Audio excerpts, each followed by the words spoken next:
Hello friends आज के video में हम automatic reverse for starter timer से किस तरह बनाया जाता है सीखने वाले हैं। जिसमें हम सीखने वाले हैं ऑटोमेटिक रिवर्स फॉर स्टार्टर बनाने के लिए हमें कौन कौन से कंपोनेंट्स की रिक्वायरमेंट होने वाली है, कंट्रोल वायरिंग किस तरह से की जाएगी, सब कुछ हम काफ़ी आसान तरह से सीखने वाले हैं। तो चलिए वीडियो स्टार्ट करते हैं और सबसे पहले हम समझ लेते हैं हमें कौन कौन से कंपोनेंट्स की रिक्वायरमेंट होने वाली है। चूंकि इस वीडियो में हम कंट्रोल वायरिंग सीख रहे हैं इसलिए हमें कंट्रोल एमसीबी की रिक्वायरमेंट होने वाली है, 2 कॉन्टेक्टर्स की रिक्वायरमेंट होने वाली है और एक ओवरलोड रिले की रिक्वायरमेंट होने वाली है, जिसमें हमारे पास एक कॉन्टेक्टर फॉरवर्ड के लिए होने वाला है और एक कॉन्टेक्टर हमारे पास रिवर्स के लिए होने वाला है। और चूंकि हमें टाइमर से कंट्रोल करना है इसलिए हमारे पास 2 टाइमर होने वाले हैं। यह फर्स्ट टाइमर जो कि हमारे फॉरवर्ड कॉन्टेक्टर को कंट्रोल करेगा, यह एक हमारे पास सेकंड टाइमर होने वाला है जो कि हमारे रिवर्स कॉन्टेक्टर को कंट्रोल करने वाला है। इसके अलावा हमें एक start push button stop push button NC की रिक्वायरमेंट होने वाली है, एक स्टार्ट पुश बटन एनओ की रिक्वायरमेंट होने वाली है। और इस कंट्रोल वायरिंग को होल्डिंग के लिए हम एक रिले का यूज करने वाले हैं जो कि 8 पिन ग्लास रिले होने वाला है जो कि हमारा 220 वोल्ट पर ऑपरेट होगा। तो देखिए हमारे पास एक 8 पिन ग्लास रिले है जो कि 220 वोल्ट पर ऑपरेट होगा। और चूंकि इसके कंट्रोल टर्मिनल समझने के लिए हमने यहाँ पर इस बेसिकली देखा जाए तो यहाँ पे आप नंबरिंग समझ सकते हैं। वैसे रिले में जो नंबरिंग होती है वो इस तरह से होती है, जो 7 और 2 होता है वो रिले की कॉइल होती है जिसमें हमें 220 वोल्ट कनेक्ट करना होता है। 8 एंड 1 2 कॉमन पॉइंट होता है, चूंकि 8 पिन ग्लास रिले को हम 2CO रिले कहते हैं। इसमें 2 common 2 NC and 2 NO point होते हैं। बेसिकली देखा जाए तो 8 के साथ 5 NC होता है और 8 के साथ 6 NO होता है, 1 के साथ 4 NC होता है और 1 के साथ 3 NO होता है। आई होप आपको क्लियर हुआ हो 8 पिन ग्लास रिले के बारे में। यह हमारे पास एक EAPL का टाइमर है। पहले हम टाइमर के बारे में बेसिक समझ लेते हैं। नॉर्मली ये A1 और यह A2 होता है। यह क्या इसमें हमें क्या देना होती है, 220 वोल्ट सप्लाई कनेक्ट करना होती है। और इस टाइमर में भी हमारे पास 2 common 2 NC and 2 NO point होते हैं। ये 15 नंबर पॉइंट होता है जो कि कॉमन होता है, यह 16 होता है जो कि NC होता है, बेसिकली NC होता है, और ये 18 जो कि NO होता है, ये 25 जो कि कॉमन होता है, ये 26 जो कि NC होता है और ये 28 बेसिकली देखा जाए तो NO होता है। आई होप आपको टाइमर का क्लियर हुआ हो। चलिए अब हम सीख लेते हैं किस तरह से कंट्रोल वायरिंग यहाँ पर की जाने वाली है। देखिए सबसे पहले हमारे पास इनपुट सप्लाई इस इनपुट एमसीबी में आने वाली है और सबसे पहले हम न्यूट्रल की वायरिंग कर लेते हैं। न्यूट्रल हमें कहाँ कहाँ पे कनेक्ट करना है, तो इस फॉरवर्ड कॉन्टेक्टर में बेसिकली हमें न्यूट्रल कनेक्ट करना है, एक इस टाइमर में न्यूट्रल कनेक्ट करना है। देखिए न्यूट्रल हम डायरेक्ट कनेक्ट कर देते हैं। हमें न्यूट्रल इस रिवर्स कॉन्टेक्टर में भी कनेक्ट करना है और इस टाइमर में भी कनेक्ट करना है, तो यहाँ पर हमने कनेक्ट कर दिया है। इसके अलावा न्यूट्रल हमें 8 पिन ग्लास रिले में भी देना होगा, क्योंकि हम यहाँ पे 220 वोल्ट का कॉन्टेक्टर बेसिकली रिले यूज कर रहे हैं। तो यहीं से एक लूपिंग हमें कनेक्ट करना होगी और इसे रिले के 2 नंबर में भी आप दे सकते हैं और 7 में भी दे सकते हैं। तो हम 2 नंबर में यहाँ पे न्यूट्रल कनेक्ट कर देते हैं। तो आप देख सकते हैं हमारी यहाँ पे न्यूट्रल की कंट्रोल वायरिंग कंप्लीट होती है। चलिए अब फेस की कंट्रोल वायरिंग सीख लेते हैं। वीडियो थोड़ा कॉम्प्लिकेटेड होने वाला है तो आप वीडियो को केयरफुली वॉच कीजिए। और यदि आप इस वीडियो को प्रैक्टिकली देखना चाहते हैं तो इसके ऊपर हमने प्रैक्टिकली वीडियो हमारे एसन टेक्निकल चैनल पर बनाया है, आपको लिंक डिस्क्रिप्शन में मिल जाएगी, प्रैक्टिकली भी आप देख सकते हैं। चलिए फेस जैसे कि हम हमेशा जो कंट्रोल वायरिंग होती है फेस के ले जाकर सबसे पहले ओवरलोड रिले के एनसी में कनेक्ट करते हैं, ताकि हमारी मोटर ओवरलोड होने पर जब भी ओवरलोड होती है यहाँ से ट्रिपिंग हो और हमारा स्टार्टर स्टॉप हो जाए। देखिए एनसी में हमने कनेक्ट किया है, यहाँ से हमारा निकल के स्टॉप पुश बटन में जाएगा एनसी में, देख सकते हैं यहाँ से निकल कर जाएगा स्टार्ट पुश बटन एनो में। और जैसे ही हम स्टार्ट पुश बटन को प्रेस करते हैं तो ये हमारे रिले को ऑपरेट करेगा। सबसे पहले हमें रिले को ऑपरेट करना है और रिले को होल्ड करना है। होल्डिंग के लिए हमने रिले का यूज़ किया है। देखिए यहाँ से रिले को जैसे ही पुश बटन को प्रेस किया जाएगा तो रिले के 7 नंबर में जाएगा। 2 में हमने न्यूट्रल डायरेक्ट कनेक्ट किया था, 7 में हमारा फेज आया लाइन आ चुकी है, तो हमारा रिले यहाँ पर ऑपरेट होगा। बट रिले ऑपरेट कितनी देर के लिए होगा, जितनी देर के लिए हम पुश बटन को प्रेस करते हैं। इसे परमानेंटली ऑपरेट करने के लिए हमें इसमें होल्डिंग कनेक्ट करना होगी। तो होल्डिंग हम यहाँ से भी दे सकते हैं, एनसी के आउटपुट से या एनओ के इनपुट से।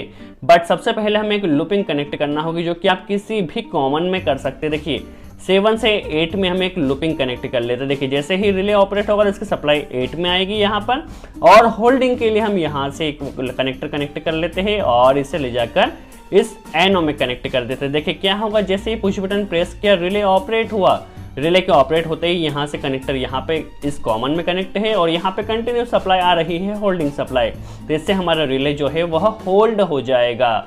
तो होल्डिंग के लिए हमने रिले का यूज़ किया है। तो यहाँ तक हमने देखा कि जस्ट अभी तक हमने रिले से ड्यूअल स्टार्टर को बनाया है। अब हमें ऑटोमेटिक रिवर्स फॉरवर्ड स्टार्टर की कंट्रोल वायरिंग समझना है। यहाँ पे आप वीडियो थोड़ा केयरफुली वॉच कीजिए। देखिए यहीं से हमें जो कंट्रोल वायरिंग स्टार्ट करना है वो रिले के एनो पॉइंट से या कॉमन पॉइंट से यूज़ करना है। देखिए रिले के जो यहाँ पे हमने जो कॉइल में कनेक्ट किया यहीं से एक लूपिंग लेना है और इसे हमें कॉमन में कनेक्ट कर देना है। और जैसे ही हमारा रिले ऑपरेट हो, रिले के ऑपरेट होते ही हमारी कंट्रोलिंग स्टार्ट होना चाहिए। देखिए जो 1 के सप्लाई जब रिले ऑपरेट होगा तो 3 से निकलने वाली है। तो 3 का जैसे ही देखिए 3 से निकलेगी, रिले जैसे ही ऑपरेट होगा सबसे पहले जाएगी हमारा रिवर्स का जो टाइमर है, रिवर्स टाइमर के कॉमन टर्मिनल में। अभी जस्ट हमारा रिवर्स टाइमर के बेसिकली देखा जाए तो कॉमन में सप्लाई आ चुकी है। देखिए जब तक हमारा टाइमर स्टॉप होता है तो जो कॉमन के सप्लाई होती है वो एनसी से निकलती है। ध्यान रखिए, जब हमारा टाइमर स्टॉप होता है तो कॉमन की सप्लाई एनसी से निकलती है और जितना टाइम हम सेट करते हैं, सपोज 5 सेकंड 10 सेकंड हमने जो भी टाइमिंग सेट किया है, तब भी हमारी सप्लाई कॉमन की एनसी से निकलती है। जब हमारा टाइमर का टाइमिंग कंप्लीट हो जाता है, सपोज 10 सेकंड कंप्लीट हो गया, तब एनसी की सप्लाई एनओ से निकलती है। यहाँ पर आप थोड़ा ध्यान से वॉच कीजिए। जब टाइमर स्टॉप रहेगा तब भी कॉमन की सप्लाई एनसी से निकलेगी। जब टाइमर का टाइमिंग स्टार्ट होगा 5 सेकंड 10 सेकंड जो भी है, तब भी कॉमन की सप्लाई एनसी से निकलेगी। और जैसे ही टाइमर की टाइमिंग कंप्लीट होती है उस कंडीशन में कॉमन की सप्लाई एनओ से निकलने वाली है। आई होप आपको क्लियर हुआ हो। देखिए अभी हमने क्या किया, अभी टाइमर को ऑपरेट नहीं किया, जस्ट कॉमन में सप्लाई किया है। और यहाँ से जैसे कि टाइमर जब स्टॉप है तो कॉमन की सप्लाई एनसी से निकलेगी। तो कॉमन की सप्लाई एनसी से निकलकर इसे हमें क्या करना है, इस फॉरवर्ड टाइमर को ऑपरेट कर देना है। तो यहाँ पर हमारा फॉरवर्ड टाइमर ऑपरेट हो चुका। अब हमें क्या करना है, जितना टाइमिंग हमने इस टाइमर में सेट किया है उतनी देर के लिए हमारा फॉरवर्ड कॉन्टेक्टर ऑपरेट होगा। जितना टाइमिंग हमने इस टाइमर में सेट किया है उतनी देर के लिए हमारा रिवर्स कॉन्टेक्टर ऑपरेट होगा। और जस्ट हमें स्टार्ट सिर्फ एक बार ही करना होगा। एक बार हम पुश बटन प्रेस कर देंगे, उसके बाद ऑटोमेटिकली हमारा starter forward and reverse automatically control होता रहेगा जब तक हम इसे स्टॉप ना कर दे। देखिए अब हमें क्या करना है, इसके कॉमन में बेसिकली हमारा टाइमर ऑपरेट हो चुका है। सपोज हम 10 सेकंड के लिए मोटर को फॉरवर्ड में रन करना चाहते हैं। तो देखिए कॉमन के जो कॉइल की सप्लाई हो जाएगी हमारे कॉमन में। देखिए अब इस कॉमन के सप्लाई जब टाइमर हमारा ऑपरेट हो चुका है, सपोज 10 सेकंड हमने सेट किया है, तो 10 सेकंड तक सप्लाई कॉमन की एनसी से निकलेगी यहाँ से। तो देखिए यहाँ से सप्लाई निकली यहाँ से और यह जाएगी, इससे हमें फॉरवर्ड को ऑपरेट करना, बट इसमें हमें इंटरलॉकिंग भी करना है।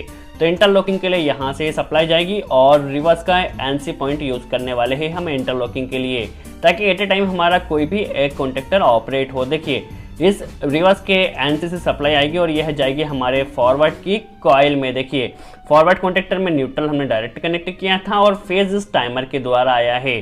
देखिए 10 सेकंड के लिए हमने सपोज फॉर एग्जांपल 10 सेकंड लिया है, तो जैसे यहाँ पे 10 सेकंड कंप्लीट होते हैं तो हमारे यहाँ से सप्लाई कट जाएगी और हमारा फॉरवर्ड कॉन्टेक्टर है वह यहाँ से कट हो जाएगा। तो हमारा फॉरवर्ड कॉन्टेक्टर उतनी ही देर के लिए रन होगा जितना हमने टाइमर में यहाँ पे टाइमिंग सेट किया है। अब देखिए सपोज जैसे ही टाइमिंग हमारी कंप्लीट होती है, 10 सेकंड कंप्लीट हो गया है, तो यहाँ की सप्लाई कट हो जाएगी जिससे फॉरवर्ड कॉन्टेक्टर स्टॉप हो जाएगा। अब सप्लाई आएगी हमारे एनो टर्मिनल में। तो एनो बेसिकली देखा जाए तो यहाँ से एनो से जो सप्लाई आने वाली सबसे पहले जाएगी हमारे इस रिवर्स टाइमर की कॉइल में जाने वाली है। देखिए जैसे ही टाइमिंग कंप्लीट हुआ तो सप्लाई यहाँ पर आई और इसने जाके रिवर्स टाइमर को ऑपरेट किया है। अब आप देख सकते हैं रिवर्स टाइमर की टाइमिंग अब स्टार्ट हुई। जब इसकी टाइमिंग कट हुई है तब रिवर्स की टाइमिंग स्टार्ट हुई है। देखिए जैसे ही हमारा रिवर्स टाइमर स्टार्ट हुआ है तो रिवर्स टाइमर के साथ हमारा रिवर्स कॉन्टेक्टर ने भी पिकअप होना चाहिए। तो हमारा रिवर्स कॉन्टेक्टर उतनी ही देर के लिए चलेगा जितना हमने इसमें टाइमिंग सेट किया है। सबसे पहले हमें क्या करना है, इस रिवर्स कॉन्टेक्टर को ऑपरेट करना है। तो यहीं से हमें एक सप्लाई को कनेक्ट करना है जहां से हमारा इस टाइमर में सप्लाई गई है। देखिए यहीं से हम एक कनेक्टर कनेक्ट कर लेते हैं और इसे ले जाकर फॉरवर्ड की एनसी से ले लेते हैं, क्योंकि हमें इसमें इंटरलॉकिंग करना है। तो इंटरलॉकिंग के लिए हमने एनसी से लिया है और यहीं से एनसी से सप्लाई निकलेगी और यह जाएगी हमारे रिवर्स की कॉइल में। तो देख सकते हैं हमारा रिवर्स कॉन्टेक्टर यहाँ पर ऑपरेट हो चुका है। अब इसकी वर्किंग किस तरह से होगी, वर्किंग हम समझ लेते हैं। देखिए सबसे पहले जैसे ही हमने रिले को ऑपरेट किया तो रिले को ऑपरेट करते ही यहाँ से हमारा टाइमर के एनसी से सप्लाई निकली और यहाँ से हमारा फॉरवर्ड का टाइमर ऑपरेट हो चुका है। फॉरवर्ड के टाइमर से हमने फॉरवर्ड का कॉन्टेक्टर ऑपरेट कर दिया है। जितनी टाइमिंग हमने यहाँ पे टाइमर में सेट की है उतनी टाइमिंग तक हमारा फॉरवर्ड कॉन्टेक्टर ऑपरेट होगा। जैसे ही टाइमिंग कंप्लीट होते ही हमारा रिवर्स टाइमर ऑपरेट होगा। रिवर्स टाइमर के ऑपरेट होते ही यहाँ पे हमारा रिवर्स का कॉन्टेक्टर भी ऑपरेट होगा। जैसे ही हमारा रिवर्स टाइमर, सपोज हमने 10 सेकंड सेट किया है, जैसे ही हमारा रिवर्स टाइमर का टाइमिंग कंप्लीट होता है तो हमारे यहाँ से देखिए रिवर्स टाइमर का जैसे ही टाइमिंग कंप्लीट होगा तो कॉमन की सप्लाई फिर एनसी से निकलेगी और यह सप्लाई हमारी यहाँ पे कट हो जाएगी क्योंकि हमारा टाइमर ऑपरेट हो जाएगा फॉरवर्ड वाला। और जैसे ही फॉरवर्ड का टाइमर हमारा ऑपरेट होगा तो ये सप्लाई हमारी कट जाएगी, रिवर्स टाइमर स्टॉप हो जाएगा। रिवर्स टाइमर के स्टॉप होने से रिवर्स कॉन्टेक्टर भी स्टॉप हो जाएगा और हमारा फॉरवर्ड टाइमर और फॉरवर्ड कॉन्टेक्टर ऑपरेट हो जाएगा 10 सेकंड तक। फिर ये ऑपरेट होगा, जैसे ही 10 सेकंड कंप्लीट होगा रिवर्स का हमारा टाइमर ऑपरेट होगा और रिवर्स का कॉन्टेक्टर भी ऑपरेट होगा और ये प्रोसेस कंटिन्यू चलती रहेगी। यदि आप इस वीडियो को प्रैक्टिकली देखना चाहते हैं तो लिंक आपको डिस्क्रिप्शन में मिल जाएगी, आप जाकर देख सकते हैं। सो आई होप आपको क्लियर हुआ हो किस तरह auto reverse for starter timer के साथ बनाया जाता है। यदि वीडियो अच्छा लगा हो तो लाइक का बटन जरूर प्रेस करें, कोई डाउट हो तो कमेंट्स में जरूर पूछे। सो आज के लिए इतना ही।